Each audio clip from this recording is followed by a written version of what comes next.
ದೇವರಾದ ಯೇಸುಕ್ರಿಸ್ತರ ನಾಮದಲ್ಲಿ ಮತ್ತೊಮ್ಮೆ ಈ ಸಂಚಿಕೆಗೆ ನಿಮ್ಮನ್ನು ಪ್ರೀತಿಯಿಂದ ಆಹ್ವಾನಿಸುತ್ತೇವೆ.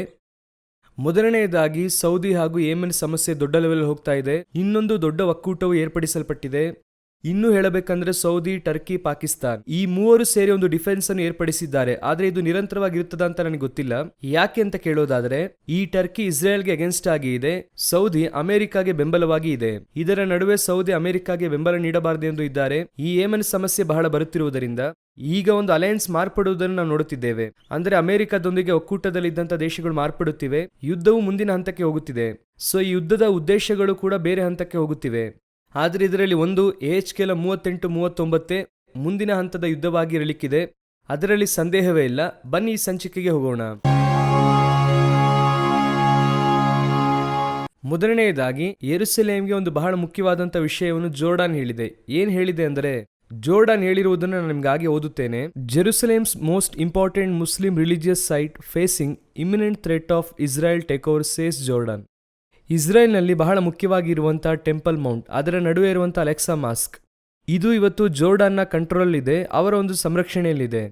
ಆದರೆ ಸಮೀಪ ಕಾಲದಲ್ಲಿ ಅಲ್ಲಿ ನಡೆಯುತ್ತಿರುವಂತಹ ಸಂಭವಗಳು ತಕ್ಕದ್ದಾಗಿ ಇಲ್ಲ. ಎಲ್ಲಾ ವಿಧವಾದಂತಹ ಲಾಸ್ಗಳನ್ನು ಮೀರಲಾಗುತ್ತಿದೆ. ಯಾವ ಕಾನೂನನ್ನು ಪಾಲಿಸುತ್ತಿಲ್ಲ ಅಂತ ಜೋರ್ಡಾನ್ ಹೇಳಿದೆ. ಯಾವ ಕಾನೂನು ಏನು ಗೌರವಿಸುತ್ತಿಲ್ಲ ಅಂತ ನೋಡೋದಾದರೆ, 1967 ಜುಲೈ ತಿಂಗಳಿನಲ್ಲಿ ಇಸ್ರೇಲ್ ಒಂದು ಕಾನೂನನ್ನು ಹೊರಡಿಸಿತು. ಅಂದರೆ ಬೇರೆ ಧಾರ್ಮಿಕ ಸ್ಥಳವನ್ನು ನಾವು ಕೆಡವುವುದಿಲ್ಲ ಎಂಬುದಾಗಿ. ಅದೆಲ್ಲ ಗಾಳಿಯಲ್ಲಿ ಆರಿ ಹೋಯಿತು. ಇವತ್ತು ಅದಿಲ್ಲ. ಆದರೆ ಈ ನಿರ್ದಿಷ್ಟ ಸ್ಥಳ ಮಾತ್ರ ಇನ್ನೂ ಕೂಡ ಸಂರಕ್ಷಣೆಯಲ್ಲಿದೆ. ಇದರ ಸಂರಕ್ಷಣೆಗೆ ಅನೇಕ ಪ್ರಯತ್ನ ನಡೆಸಲಾಯಿತು. ಈಗ ಜೋರ್ಡಾನ್ ಅದರ ಕುರಿತಾಗಿ ತಿಳಿಸಿದ್ದಾರೆ, ಆ ಸ್ಥಳವನ್ನು ಅವರು ತೆಗೆದುಕೊಳ್ಳುತ್ತಾರೆ ಎಂದು. ಆದರೆ ಖಂಡಿತವಾಗಿ ಇಸ್ರೇಲ್ ಆ ಸ್ಥಳವನ್ನು ತೆಗೆದುಕೊಳ್ಳುತ್ತದೆ. ನಾವೀಗಾಗಲೇ ಅನೇಕ ಸಾರಿ ಇದರ ಕುರಿತು ಮಾತನಾಡಿದ್ದೇವೆ. ಲೋಕದಲ್ಲಿಯೇ ಬಹಳ ಟೆನ್ಷನ್ ಆದಂತಹ ಸ್ಥಳ ಯಾವುದೆಂಬುದಾಗಿ ಕೇಳುವುದಾದರೆ ಇವತ್ತಿನ ಸಂದರ್ಭದಲ್ಲಿ ಅದೇ ಆಗಿದೆ. ಆ ಸ್ಥಳದ ಮೇಲೆ ಬೇರೆ ಯಾರಾದರೂ ಕೈ ಹಾಕಿದ್ರೆ ಅದು ಬಹಳ ಮೋಸಕರವಾದಂತಹ ಪರಿಸ್ಥಿತಿಯನ್ನು ಪರಿಣಾಮ ಉಂಟು ಮಾಡುತ್ತದೆ ಅಂತ ಜೋರ್ಡಾನ್ ಹೇಳಿದೆ. ಸೌದಿ ಹಾಗೂ ಬೇರೆ ಅಲಯನ್ಸ್ ನಮ್ಮೊಂದಿಗೆ ಸೇರಿ ಆ ಸ್ಥಳಕ್ಕೋಸ್ಕರವಾಗಿ ನಾವು ನಿಲ್ಲೋಣ ಎಂಬುದಾಗಿ ಹೇಳಿದ್ದಾರೆ. ಆದ್ರೆ ಏನ್ ನಡೆಯುತ್ತದೆ ಅಂದ್ರೆ, ಖಂಡಿತವಾಗಿ ಸ್ಥಳದಲ್ಲಿ ಬಹಳ ಶೀಘ್ರವಾಗಿ ನಮ್ಮ ಜನರೇಷನ್, ನಮ್ಮ ಕಾಲದಲ್ಲಿ ಯಹೂದ್ಯರು ಅದನ್ನು ಕೈವಶ ಮಾಡಿಕೊಳ್ಳುತ್ತಾರೆ. 3ನೇ ದೇವಾಲಯವನ್ನು ಕಟ್ಟುತ್ತಾರೆ. ಕಟ್ಟುವ ಮುನ್ನ ಆ ಅಲೆಕ್ಸಾ ಮಾಸ್ಕ್ ಅವ್ರು ಏನಾದ್ರೂ ಮಾಡುತ್ತಾರೆ. ಅದೇ ಲೋಕವನ್ನೇ ಒಂದು ದೊಡ್ಡ ನಾಶನದೆಡೆಗೆ ಕೊಂಡೊಯ್ಯುವಂತ ಸ್ಟಾರ್ಟಿಂಗ್ ಪಾಯಿಂಟ್ ಆಗಿರುತ್ತದೆ. ಆ ನಂತರ ಒಂದರ ನಂತರ ಒಂದು ಸಂಭವಗಳು ನಡೆಯುತ್ತದೆ. ಯಾವಾಗೆಲ್ಲ ಯೆರೂಸಲೇಮ್ ಸೇನೆಗಳಿಂದ ಆವರಿಸಲ್ಪಡುತ್ತದೋ ಅವಾಗೆಲ್ಲ ದೊಡ್ಡ ಕಾರ್ಯಗಳು ನಡೆಯುತ್ತದೆ. ಇದು ಬಂದು 1ನೇ ಶತಮಾನದಲ್ಲಿ ಯೇಸುಕ್ರಿಸ್ತನು ಹೇಳಿದ್ದು. ದಂಡುಗಳು ಯೆರೂಸಲೇಮ್ ಪಟ್ಟಣವನ್ನು ಮುತ್ತಿಗೆ ಹಾಕುವುದು. ಇದುವರೆಗೂ 1967 ಯೆರೂಸಲೇಮ್ ಪಟ್ಟಣಕ್ಕೆ ಮುತ್ತಿಗೆ ಹಾಕಲ್ಪಟ್ಟಿತ್ತು. ಯಹೂದ್ಯರ ಕೈವಶಕ್ಕೆ ಯೆರೂಸಲೇಮ್ ಹೋಯಿತು. 1948 ಇಸ್ರೇಲ್ ಮುತ್ತಿಗೆ ಹಾಕಿತ್ತು. ದೊಡ್ಡ ಯುದ್ಧಗಳು ಸಂಭವಿಸಿತು. ಈಗ ಮತ್ತೆ ಆ ಕಾಲಘಟ್ಟ ಮರುಕಳಿಸಿದೆ. ಸೊ ಇದಾದ ನಂತರವಾಗಿ ನಡೆಯುತ್ತದೆ. ರಹಸ್ಯ ಬರೋಣದ ನಂತರ ಬಹಿರಂಗ ಬರೋಣದಲ್ಲಿ ಯೆರೂಸಲೇಮ್ ದಂಡುಗಳಿಂದ ಮುತ್ತಿಗೆ ಹಾಕಲ್ಪಡುತ್ತದೆ ಅಂತ್ಯಕ್ರಿಸ್ತನ ಆಳ್ವಿಕೆಯಲ್ಲಿ. ಅದೇ ರೀತಿ 1000 ವರ್ಷದ ಆಳ್ವಿಕೆಯಲ್ಲಿ ಇದು ಸಾಧ್ಯ. ಎಲ್ಲರೂ ಬಂದು ಮುತ್ತಿಗೆ ಹಾಕುತ್ತಾರೆ ಅಂತ ಇದೆ. ಸೊ ಯೆರೂಸಲೇಮ್ ಸುತ್ತಲೂ ದಂಡಿಗೆ ಮುತ್ತಿಗೆ ಹಾಕುವಾಗ ಇದು ನಡೆಯುತ್ತದೆ. ಈಗ ಯೆರೂಸಲೇಮ್ ಅನ್ನು ಸಂಪೂರ್ಣವಾಗಿ ಟೇಕ್ ಓವರ್ ಮಾಡುವುದಕ್ಕೆ, ನಿರ್ದಿಷ್ಟವಾಗಿ ಸ್ಥಳ ಟೇಕ್ ಓವರ್ ಮಾಡುವುದಕ್ಕೆ ಇಸ್ರೇಲ್ನ ಬಹಳ ಮುಖ್ಯವಾದ ಕೆಲಸ. ಯಾಕಂದ್ರೆ ಅವರು 3ನೇ ದೇವಾಲಯ ಅಲ್ಲಿ ಕಟ್ಟಬೇಕೆಂದು ಅವರು ನೋಡುತ್ತಿದ್ದಾರೆ. ಆ ಒಂದು ಬಹಳ ಮುಖ್ಯವಾದಂತಹ ಹಂತಕ್ಕೆ ಇವತ್ತು ಲೋಕ ಸಮೀಪಿಸಿದೆ. ನಾವು 3ನೇ ಮಹಾಯುದ್ಧದ ಕುರಿತಾಗಿ ಮಾತನಾಡಿದ್ವಲ್ಲ, ಅದು ಕೊನೆಯದಾಗಿ ಇಲ್ಲೇ ನಿಲ್ಲುತ್ತದೆ. ಇದರ ಅಪ್ಡೇಷನ್ ಅನ್ನು, ಇದರ ಮುಂದಿನ ಕಾರ್ಯಗಳನ್ನು ದೇವರ ಬರೋಣ ತಡವಾದ್ರೆ ಮುಂದಿನ ಸಂಚಿಕೆಯಲ್ಲಿ ಹೇಳುತ್ತೇವೆ. ನಾವೀಗ ಮುಂದಿನ ಬಹಳ ಮುಖ್ಯವಾದ ವಿಷಯ ನೋಡೋಣ. ನಾವೀಗ ನೋಡುವಂಥದ್ದು ಏನಂತ ಕೇಳೋದಾದ್ರೆ, ಮನುಷ್ಯನು, ಈಗಾಗಲೇ ನಾವು ಇದರ ಕುರಿತಾಗಿ ಬಹಳ ಮಾತನಾಡಿದ್ದೇವೆ, ಆದರೆ ಇದನ್ನು ಒಂದು ಅಪ್ಡೇಟ್ ಆಗಿ ನೀವು ತೆಗೆದುಕೊಳ್ಳಬಹುದು. ಮನುಷ್ಯನ ಕೈಯಲ್ಲಿ ದೇವರು ಭೂಮಿ ಕೊಟ್ಟರು.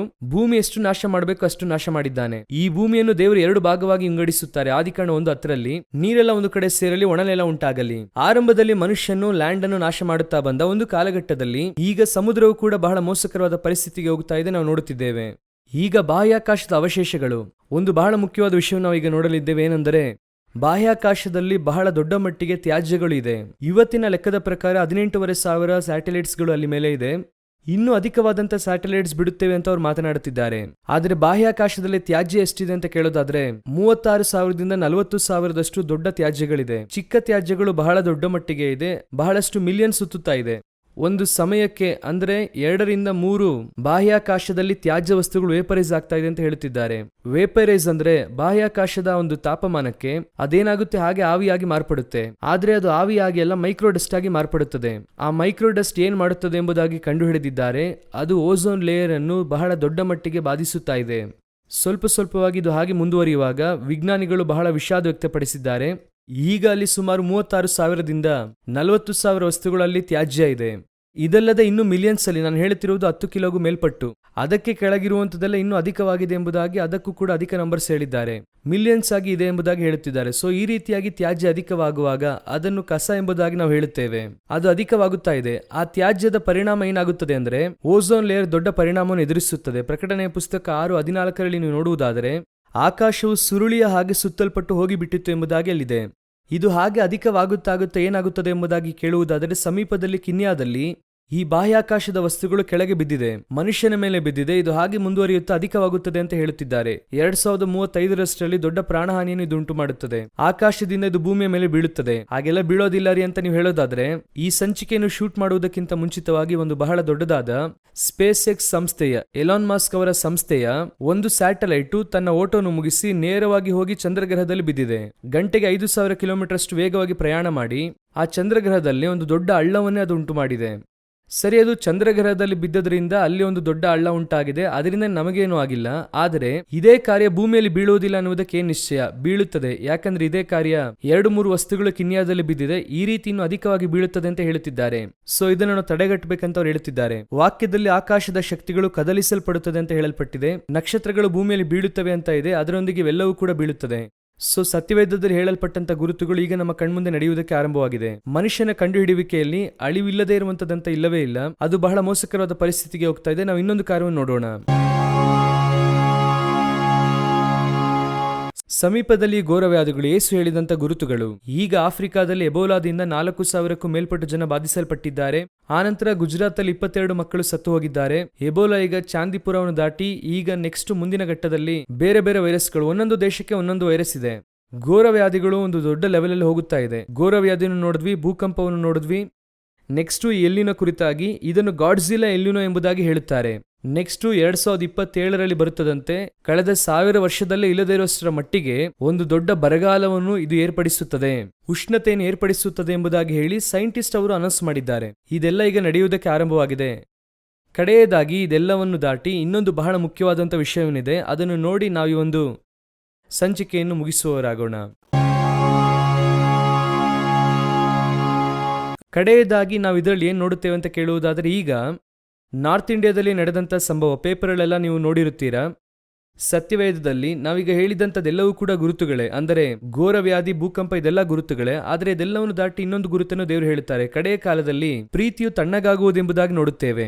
ಸಮೀಪದಲ್ಲಿ ಈಗ ಒಬ್ಬ ತಂದೆಯವರು ಸತ್ತು ಹೋದ್ರು ನಾರ್ತ್ ಇಂಡಿಯಾದಲ್ಲಿ, ಉತ್ತರಾಖಂಡಲ್ಲಿ. ಅವರು ಸತ್ತು ಹೋದ ನಂತರವಾಗಿ ಅವರಿಗಿದ್ದಂಥ 3 ಹೆಣ್ಣು ಮಕ್ಕಳು ಇಂಡಿಯಾದಲ್ಲೇ ಇದ್ದಾರೆ. ಒಬ್ಬರು ನೇಪಾಳಲ್ಲಿದ್ದಾರೆ, ಇನ್ನಿಬ್ಬರು ಇಂಡಿಯಾದಲ್ಲೇ ಇದ್ದಾರೆ. ಮುಂಬೈಯಲ್ಲಿ ಒಬ್ಬರು, ಇನ್ನೊಂದು ಕಡೆ ಒಬ್ಬರಿದ್ದಾರೆ. ಇವ್ರು ಯಾರು ಕೂಡ ಡೆತ್ತಿಗೆ ಬರಲಿಲ್ಲ. ಈಗಾಗಲೇ ಅವರನ್ನು ಏನು ಮಾಡಿದ್ದಾರೆ ಅಂದ್ರೆ ಆ ತಂದೆಯನ್ನು ವೃದ್ಧಾಶ್ರಮದಲ್ಲಿ ಸೇರಿಸಿದ್ದಾರೆ. ಅಲ್ಲೇ ಅವರು ಸತ್ತು ಹೋಗಿದ್ದಾರೆ. ಅಲ್ಲಿಂದ ಇನ್ಫಾರ್ಮೇಶನ್ ಕೊಟ್ಟರೆ ಒಬ್ಬರು ಕೂಡ ಬಂದು ನೋಡಿಲ್ಲ. ಅದಕ್ಕಿಂತ ಕ್ರೂರವಾದದ್ದೇನೆಂದ್ರೆ, ಬರುವುದಕ್ಕೆ ನಮಗೆ ಸಮಯವಿಲ್ಲ, ನೀವೇನ್ ಮಾಡಿ ನಮಗೆ ಅದನ್ನು ಆನ್ಲೈನಲ್ಲೇ ತೋರಿಸಿರಿ, ನಾವು ಆ ಡೆತ್ ಅನ್ನು ಆನ್ಲೈನಲ್ಲೇ ನೋಡುತ್ತೇವೆ ಅಂತ ಹೇಳಿ ಆ ಅಂತ್ಯ ಸಂಸ್ಕಾರಕ್ಕೆ ಬೇಕಾದ ಹಣವನ್ನು ಮಾತ್ರ ಮೋಸ್ಟ್ಲಿ ಕಳಿಸಿರ್ಬೋದು ಅನ್ಸುತ್ತೆ. ಯೋಚನೆ ಮಾಡಿ ನೋಡಿ, ಆ 3 ಮಕ್ಕಳು ಓದುವುದಕ್ಕೆ ಅವರ ತಂದೆಯೇ ಕಾರಣವಂತೆ. ಆ ಮಕ್ಕಳು ಕೆಲಸಕ್ಕೆ ಹೋಗುವ ತನಕ ಸಹಾಯ ಮಾಡಿದ್ದವರನ್ನು ಬೆಳೆಸಿದ್ದಾರೆ. ಕಡೆಯದಾಗಿ ಆ 3 ಹೆಣ್ಣು ಮಕ್ಕಳು ಒಳ್ಳೆ ಪರಿಸ್ಥಿತಿಗೆ ಬಂದ್ರು. ಅದಾದ ನಂತರ ಅವರನ್ನು ವೃದ್ಧಾಶ್ರಮದಲ್ಲಿ ಬಿಟ್ರು. ಅದನ್ನು ಕೂಡ 1001 ಕೇಸ್ ಅಂತ ಇಟ್ಕೊಬಂದು ನೋಡಿ. ಆ 3 ಹೆಣ್ಣು ಮಕ್ಕಳು ಕೂಡ ಒಬ್ಬೊಬ್ಬರು ಒಂದೊಂದು 4 ತಿಂಗಳು ಇಟ್ಕೊಂಡಿದ್ರು ಕೂಡ ಒಂದು ವರ್ಷಕ್ಕೆ ನೋಡ್ಕೊಬೋದಾಗಿತ್ತು. ಸರಿ, ನೋಡ್ಕೊಳ್ಳಿಕ್ಕೆ ಆಗದೇ ಇರುವಂತ ಪರಿಸ್ಥಿತಿ ಅವ್ರಿಗೆ ಇರಬಹುದು ಅಂತ ಅಂದ್ಕೊಳ್ಳೋಣ. ನಾವು ಲೇಡೀಸ್ ಹಾಸ್ಟೆಲ್ ಇದ್ದೇವೆ, ಆಗಲ್ಲ ಅಂತ ಕೂಡ ಅವ್ರು ಹೇಳ್ಬಹುದು, ಇರ್ಲಿ ಬಿಡಿ. ಆದ್ರೆ ಅವರ ತಂದೆಯ ಮರಣದ ಸಮಯದಲ್ಲಿ ಒಬ್ಬರು ಕೂಡ ಬಂದು ನಿಲ್ಲಲಿಲ್ಲ ನೋಡಿರಿ. 3ರಲ್ಲಿ ಒಬ್ಬರು ಕೂಡ. ಇದುವೇ ಕಡೆಯ ಕಾಲದಲ್ಲಿ ಮನುಷ್ಯನ ಹೃದಯ ಎಷ್ಟು ಕಠಿಣವಾಗಿರುತ್ತದೆ. ಹೊರಗೆ ಕಾಣುವಂತ ಗುರುತುಗಳೆಲ್ಲ ಒಂದ್ ಕಡೆ ಬಿಡಿ, ಅದು ಎಲ್ಲಾ ಕಾಲದಲ್ಲೂ ಇರುತ್ತದೆ. ಆದರೆ ಈ ರೀತಿಯಾದ ಕ್ರೂರವಾದ ಗುರುತುಗಳು ಕಡೆಯ ಕಾಲದಲ್ಲಿ ಇದು ಬಂದು ಕೇವಲ ನಾನ್ ಬಿಲಿವರ್ಸ್ ಅಲ್ಲಿ ಮಾತ್ರ ನಡೀತಿಲ್ಲ, ಬಿಲಿವರ್ಸ್ ಅಲ್ಲೂ ಇದೆ. ದೇವರು ಪ್ರೀತಿಯುಳ್ಳವರಾಗಿದ್ದಾರೆ. ದೇವರು ಎದುರು ನೋಡುವಂಥದ್ದು ಪ್ರೀತಿ. ಸತ್ಯವೇದದ ಕೇಂದ್ರ ಬಿಂದುವು ಪ್ರೀತಿನೇ. ಅವ್ರು ಹೇಗಿದ್ರು, ಏನ್ ಮಾಡಿದ್ರು, ಯಾವ ರೀತಿಯಾಗಿದ್ರು ಅದೆಲ್ಲ ಬೇಕಾಗಿಲ್ಲ. ಆದ್ರೆ ಅಂತ್ಯದಲ್ಲಿ ನಾವು ಹೇಗೆ ನಡ್ಕೊಂಡಿದ್ದೇವೆ ಅನ್ನುವಂಥದ್ದೇ ಬಹಳ ಮುಖ್ಯ. ಬಾಳ್ಬೇಕಾದ್ರೆ ಹೇಗ್ ಬೇಕಾದ್ರೂ ಬಾಳಿ ಮುಗಿಸಬಹುದು, ಆದ್ರೆ ಮುಗಿಸುವಾಗ ಕರ್ತನ ಜೊತೆಗಿರಬೇಕು, ಅದೇ ಇಂಪಾರ್ಟೆಂಟ್. ಯೋಚನೆ ಮಾಡಿ ನೋಡಿ, ಈ ರೀತಿಯಾದ ಒಂದು ಮರಣ ಆ ತಂದೆಗೆ ಉಂಟಾಗಿದೆ. ಇದನ್ನು ಓದಬೇಕಾದ್ರೆ ನಾನು ಯಾಕೆ ಸಂಚಿಕೆಯಲ್ಲಿ ತಂದೆ ಅಂದ್ರೆ, ಇದನ್ನು ಓದುವಾಗ ಬಹಳ ಬೇಸರವಾಯಿತು. ಈ 3 ಹೆಣ್ಮಕ್ಳು ಅದೇನಂದ್ರೆ ಗಂಡ್ಮಕ್ಳೇ ಹಾಗೆ ಇರ್ತಾರೆ, ಕರುಣೆ ಇಲ್ಲದವರಾಗಿರುತ್ತಾರೆ ಅಂತ ಸಾಮಾನ್ಯವಾಗಿ ಹೇಳುತ್ತಾರೆ. ಹೆಣ್ಮಕ್ಳು ಬಹಳ ಪ್ರೀತಿಯುಳ್ಳವರಂತ ಹೇಳುತ್ತಾರೆ. ಆದ್ರೆ ಇಲ್ಲಿ 3 ಹೆಣ್ಣು ಮಕ್ಕಳು ಕೂಡ ತಂದೆಯನ್ನು ನೋಡ್ಲಿಲ್ಲ. ಸೊ ನಿಮ್ಮ ಹೆತ್ತವರನ್ನು ಸನ್ಮಾನಿಸಿರಿ, ಗಮನಿಸಿರಿ, ಅವರ ಅವಶ್ಯಕತೆಗಳನ್ನು ಸಂಧಿಸಿರಿ, ಅವರಿಗಾಗಿ ಪ್ರಾರ್ಥಿಸಿರಿ. ಯಾಕಂದ್ರೆ ಯಾವುದೋ ಒಂದು ಕಾಲದಲ್ಲಿ, ಯಾವುದೋ ಒಂದು ವಿಷಯದಲ್ಲಿ ಅವರು ನಿಮ್ಮನ್ನು ಕಾಪಾಡಿದ್ದಾರೆ. ದೇವರು ಕೊಟ್ಟಂತ ನಿಕ್ಷೇಪಗಳಲ್ಲಿ ಬಹಳ ಮುಖ್ಯವಾದದೊಂದು ಹೆತ್ತವರು. ಕರ್ತನ ಚಿತ್ತವಿದ್ದರೆ ದೇವರ ಬರೋಣ ತಡವಾದರೆ ಇನ್ನೊಂದು ಸಂಚಿಕೆ ನಿಮ್ಮನ್ನು ಸಂಧಿಸುತ್ತೇವೆ. God bless you.